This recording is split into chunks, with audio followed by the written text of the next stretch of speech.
Well, this guy right here knows about training and getting people fixed up after coming back from injuries or even completely healthy. Arkansas strength coach, director of strength and conditioning for Arkansas football, Ben Sowders, who you were with last night. Yeah, he's in his third year. And I've always believed if you really want to know about the heart and soul of a football team as practice begins to start, every year, go talk to the strength coach. He's the guy that knows.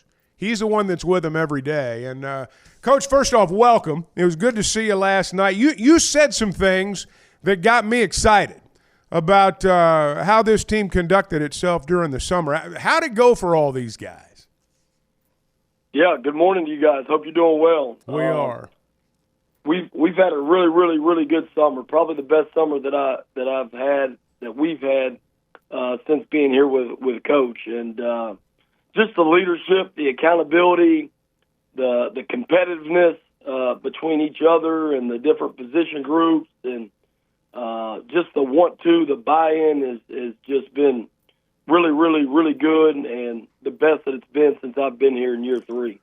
Summer's different now than it used to be. I mean, there's always been work in the weight room. There's always been the strength coach. Now there's practice time. There's time you can spend on the field. It sounds like pretty much every day over there in the summer is a work day, and these guys have bought into that. Yes, sir. Yep. Yeah. Monday through Friday, we are always doing something football related. They have something physical with our staff, meaning strength conditioning, on top of football 2 to 3 days a week, depending on which day that is. So it's always something. It's always something. But that's what you got to do in this league. The league's very, very competitive, and there are no days off, right? We know that every Saturday. So what you do in the off season and summer is going to come to light when it's time to roll the ball out there and play. Coach, we all talk about the transfer portal and the challenges that come with that. And I'm thinking about you right now. Okay, a guy comes in, you don't know who he is. He didn't know who you are. I mean, he's obviously a player, and it's somebody the coaches wanted and all that. But it's not like he came in as a freshman and you've known him for 3 years, and part of your job, a lot of your job's development. So how do you handle a situation now where so many guys are in a first year on campus, but they're 2, 3, maybe 4 years already into their career? Yeah, that's a great question. The biggest thing, number one, is cultivating our culture. And what I mean by that is, hey, this is how we do things. This is the standard. These are the expectations. And that's number one. I think it all starts there. And then number two, I think you got to do your homework on the guys, like where are they coming from, who's been their coach, what kind of system have they been in. That helps us a little bit too. But just like all of us that do a really good job, I think it goes back to assume nothing, right? So the first couple of weeks with us is a lot of evaluation. What can they handle? What can they not? Some guys that we get in can make a quick transition, believe it or not. And then some guys, even, 3-4 year players at other programs come in and they struggle. And so we have to peel back a little bit. But that's kind of the secret sauce is how can we get them up to par with our guys, because the guys that have been in our program, they know how to train. I mean, we get after it. You ask any of them, there's a lot to it. But I think it's just being smart as a coach, right? Using common sense, and then also, just like you alluded to, how much time do we get with the kid? Is it a 6-month deal? Because if so, I got to microwave everything and get everything that I feel like he needs to at least put him in position to compete at this level. Hey, going back to what you talked about a few minutes ago from a leadership standpoint, I think about, guys like Ball and guys like Sorey and the captains. Who are the guys that have kind of set the tone in there? So we've got 10 summer captains, and we pick these summer captains based off things that they've done in the past, what they've done in the spring. So we use spring as an evaluation point going into the upcoming season, right? And then then the summer we really, really grow it. And so we have 10 summer captains. Those guys are in no particular order: is Taylor Green, Mike Washington, Fernando Carmona, Corey Robinson, Devin Bell, Xavier Sorey, Stephen Dix, Larry Worth, Andreas Poska, and Cam Ball. So those are our 10, and, man, I tell you what, they've been awesome. We have our standards, but you know what? They have their standards as well, and if they don't meet our standards, not only do they have accountability with us, they have accountability with them. So the player-led stuff, the player accountability has been the best that I've been on the team since we won the 21 national championship when I was back at University of Georgia. So really, really player-led, a really, really good locker room, and that gets me as much excited as anything that we do in the weight room, to be honest. Coach Ben Sowders with us, Arkansas Director of Strength and Conditioning. Now, if I'm not mistaken, correct me if I'm wrong, I heard one name in there that's a first-year guy, Corey Robinson. So that intrigues me about him because obviously he made an impact on you pretty early. Yeah, yes, sir. Yeah, he he's an older guy. Like I said, we get 1 year with him, and kind of like Coach talked a little bit last night for people that were there. Corey was one of the highest graded offensive tackles that were in the portal, and as we know, and our head coach, O-line, it all starts up front, and so we got to get better up front. But Corey has done a great job ever since he stepped foot on campus of just doing what we ask him to do, but doing it at a high level and competing. Not to mention he's a really, really good player, and I think you guys are going to see that and be excited. But, you put him alongside, the other guys on the offensive line with Carmona, E. Harris, Kobe Branham, Keyshawn Blackstock, Shaq, a new kid that's transferred from Oregon, Caden Kittler.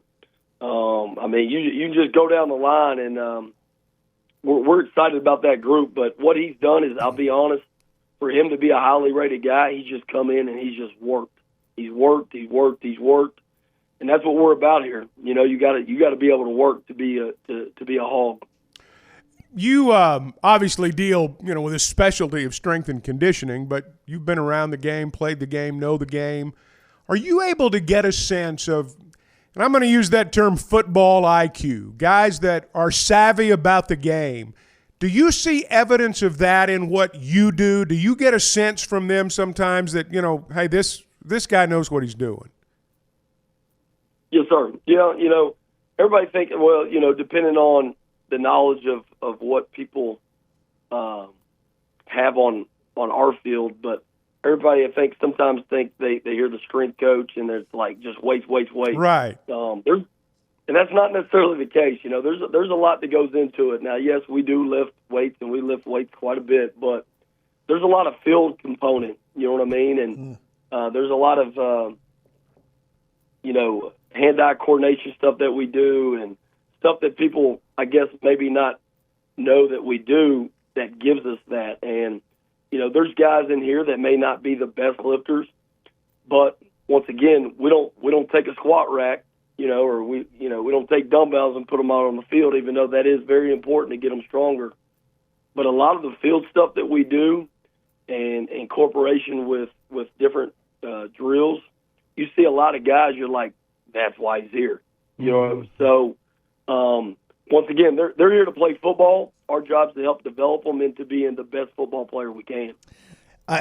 Chuck was telling me, Coach, last night that the coaches like their team, and it's of course you haven't played a game yet, but for fans, there's so many players that they're like Larry Worth last year.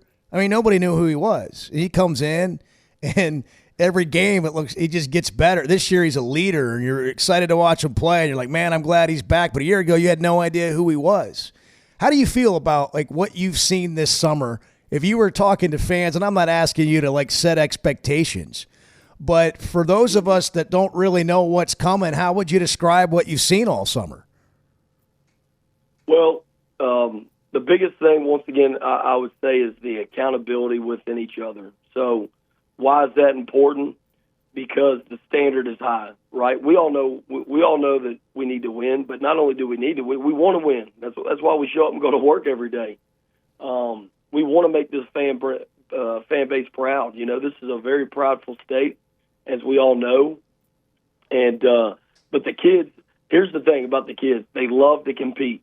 They love to compete from top of the roster to the bottom of the roster, and that's one emphasis we've put on this summer and off season is competing. And you compete every play in football, and the more plays that you win in football, the higher likely you are to win. But I love this group because they come to work every day. You don't hear anybody complaining. We throw them through the ringer. I mean, you can ask them. But we've got to be tough, right? Arkansas football is built on toughness, number one. And just the resiliency to just bounce back every day because it's been hard. We've had to make it hard because our season's going to be hard. Our schedule's hard. But you know what? Everybody in the league's schedule's hard. You know what I mean? They got to play us. And we got a chip on our shoulder. And we're excited to showcase our team, but the love that we have for each other is what excites me. Because I think it's more of a sense, I don't want to let my brother down. And when you have that, you got that bond going, that's something special. And so just all those things that, like I said, I mentioned is what really, really gets me excited about the team because there is no, you know, you got your clicks, but there's no, like, selfishness. And when you put all that to the side and you just want to win, it's a special thing. Well, we're looking forward to watching it play out this fall. Thanks for making time for us and giving us some insight, Coach. It's been great to visit. Enjoyed it. Yes, sir. Appreciate you guys. Thank you for what you do. Yeah, thanks for the time. Ben Sowders, Arkansas Director of Strength and Conditioning. You know, I was thinking, Chuck, and maybe we don't think about this enough. When you go get a guy like that, and I realize, you know, he was an assistant strength coach at Georgia, but when you go get a guy like that that's been inside the program of maybe the best program in college football the last handful of years. Mm-hmm. He knows what it looks like. Oh, yeah. And when you talk about a standard, I mean, he knows what it looks like to have the best players, the best athletes. Well, and, you know, and he kind of alluded to this, and I'm guilty of this. You think of weight room, you think of weights and strength and all that stuff, but that conditioning aspect and, you know, preparing a player physically to play his position. You know, the strength and conditioning for one position is different than it is for a different position. But, yeah, I mean, he thinks a lot of Coach Pittman, and that's why he's here. Well, when you heard that stuff about Corey Robinson, right. If that doesn't excite you, oh, yeah. I mean, that if any move that needed to be made in the offseason, they had to do it up front. You know, to me, that's the most intriguing part of the season is the new guys. And sometimes, you know, with offensive linemen, maybe it's because you don't have the right guys, and that's why it takes a little longer. Maybe if you have the right guys, it comes together a lot more quickly. But that's a unit. I mean, you want to talk about 5 guys that have got to become one. I mean, that's the unit right there. Hey, maybe Arkansas is going somewhere this year, right? We'll see. I mean, we don't know. What do you got out over there, Bart? Is that Phil Steele? Yeah. I was just curious. He's got the Bible out. Arkansas goes from 62 career starts along the offensive line to 101 career starts along the line. Wow. That's a good number. Experience isn't everything, but it matters quite a bit. It's going places.